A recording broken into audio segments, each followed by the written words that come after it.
Allons-y donc, un petit mot sur le fameux gène LAC-Z.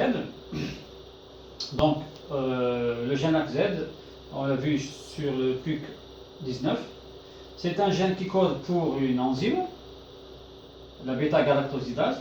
Vous reconnaissez bien sûr les enzymes par ce suffixe-là, ase, tel galactosidase ici, ligase, primase, hélicase, etc., polymérase, enfin toutes les enzymes.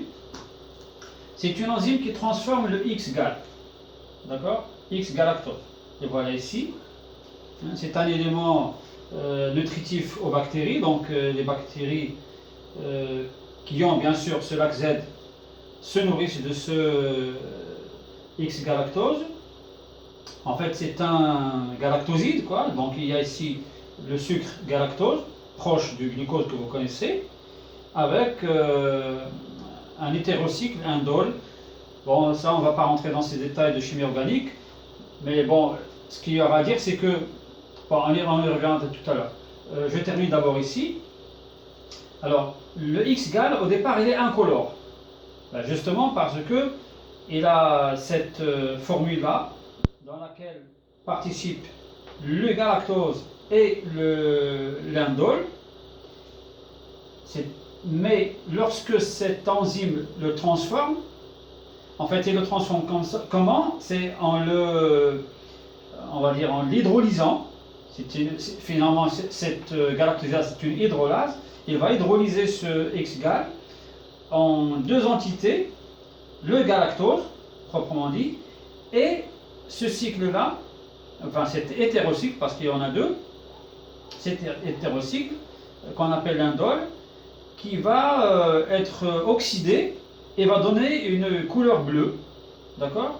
C'est pour cela que ça se transforme en un élément qui s'accumule dans les cellules, et ces cellules-là prennent la couleur bleue. Si un fragment d'ADN est inséré dans le gène LAC-Z, celui-ci ne sera plus fonctionnel. Comme c'est arrivé dans le PUC19, il a été ouvert par BAMH1 en plein milieu de LAC-Z. Le fameux chloramphénicol résistance est intégré dans ce LAC-Z-là, donc ce LAC-Z est devenu non fonctionnel. Il ne peut plus transformer le X-gal. D'accord? Voici, la transformation du X-gal ne sera plus possible. Donc les cellules vont rester blanches. D'accord? Du moment qu'il n'y a pas métabolisme de ce fameux X-gal, finalement, donc les cellules vont rester blanches. D'accord?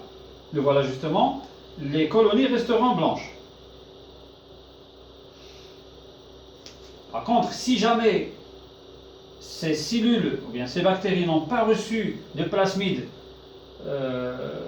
contenant l'insert, le gène désiré, à l'intérieur de LAC-Z, ce gène LAC-Z est intact, il reste fonctionnel. D'accord? Il reste fonctionnel. Et la colonie bactérienne, donc l'ensemble des colonies qui vont naître dans ce clone-là, deviendra bleu. Pourquoi? Le LAC-Z code pour la bêta-galactosidase. Celle-ci va métaboliser le X-gal. Les cellules vont devenir bleues. D'accord?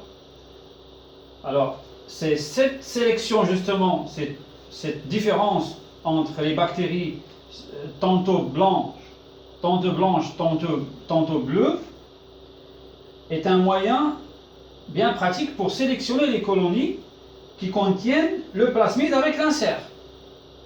Regardez ici, ça c'est le résultat de test.